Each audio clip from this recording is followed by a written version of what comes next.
Assalamualaikum warahmatullahi wabarakatuh. Halo semuanya, perkenalkan nama saya Kitana Brilian Aflah dengan NIM 122210030. Di sini saya akan membahas mengenai perkembangan sosial emosional anak melalui permainan puzzle. Yang pertama, ada pengertian dari perkembangan sosial emosional anak. Perkembangan sosial merupakan suatu proses pencapaian menyesuaikan diri dengan apa yang telah menjadi adat, tradisi, moral, dan norma-norma kelompok.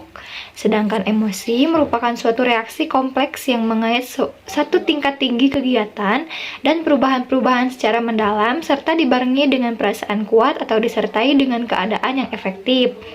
Jadi, perkembangan sosial emosional merupakan perkembangan kepribadian dan perilaku anak ketika beradaptasi dengan aturan lingkungan masyarakat anak. Kemampuan sosial emosional merupakan kemampuan awal bagi anak untuk berinteraksi dengan lingkungan yang lebih luas melalui kegiatan bermain. Bermain ini merupakan sarana untuk belajar mengenal lingkungan dan merupakan kebutuhan yang paling penting juga mendasar bagi anak usia dini. Salah satu upaya yang dapat dilakukan untuk mengembangkan sosial emosional anak adalah melalui permainan puzzle. Nah, yang selanjutnya ada pengertian dari permainan puzzle. Permainan ini merupakan media alat pembelajaran alami pada anak. Memainkan suatu permainan sangatlah menyenangkan. Dalam sebuah permainan akan terjadi interaksi antara pemain satu dengan yang lainnya.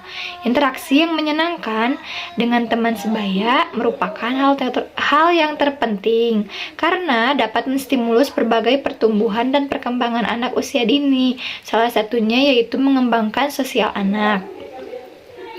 Permainan puzzle ini adalah permainan edukatif yang dapat meningkatkan sosial emosional anak dengan cara menyusun keping-kepingan gambar menjadi sebuah gambar dan dilakukan dengan kerjasama bersama teman agar anak dapat menyesuaikan diri dengan lingkungan teman sebayanya. Puzzle ini merupakan permainan yang membutuhkan kesabaran dan ketekunan anak dalam merangkainya. Puzzle juga dapat melatih kreativitas dengan dimainkan menggunakan logika supaya dapat menyelesaikan permainan dengan cepat dan tepat. Dengan terbiasa bermain puzzle, lambat laun anak akan merasa terbiasa untuk bersikap tenang, tekun, dan sabar dalam menyelesaikan sesuatu. Langkah permainan puzzle ini yaitu dengan cara melepaskan kepingan puzzle-nya terlebih dahulu, lalu menyusun kembali kepingan yang telah dilepaskan. Setelah itu, anak bisa diberi tantangan, siapa yang lebih cepat menyelesaikan susunan puzzle, maka akan jadi pemenangnya. Yang selanjutnya ada macam-macam puzzle. Yang pertama itu logic puzzle, yaitu merupakan puzzle yang membutuhkan penalaran atau pemikiran, yaitu contohnya sudoku, teka-teki silang, dan lain-lain. Yang kedua ada combination puzzle, merupakan teka-teki yang dapat diselesaikan dengan berbagai cara, contohnya kubus Rubik, puzzle tebal, dan lain-lain. Yang ketiga ada mechanical puzzle, merupakan potongan-potongan puzzle yang saling terhubung satu sama lain sehingga mereka dapat menyusun diri menjadi bentuk, contohnya Tetris balok dan Lego. Yang keempat ada contraction puzzle, merupakan teka-teki yang terbuat dari berbagai komponen berbeda yang dapat dirangkai kembali menjadi berbagai model, contohnya seperti city block. Yang kelima ada jigsaw puzzle, merupakan puzzle yang umum dan sangat digemari oleh anak. Biasanya bahannya menggunakan kayu, contohnya misalkan puzzle hewan, puzzle buah-buahan, puzzle huruf angka, dan lain-lain. Yang selanjutnya ada manfaat dari permainan puzzle. Yang pertama, tentu saja melatih kemampuan bersabar anak dalam menyusunnya. Yang kedua yaitu merangsang otak.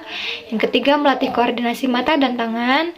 Permainan ini mencocokkan keping-kepingan puzzle dan menyusunnya dengan sabar agar menjadi suatu gambar, pola, atau bentuk yang utuh.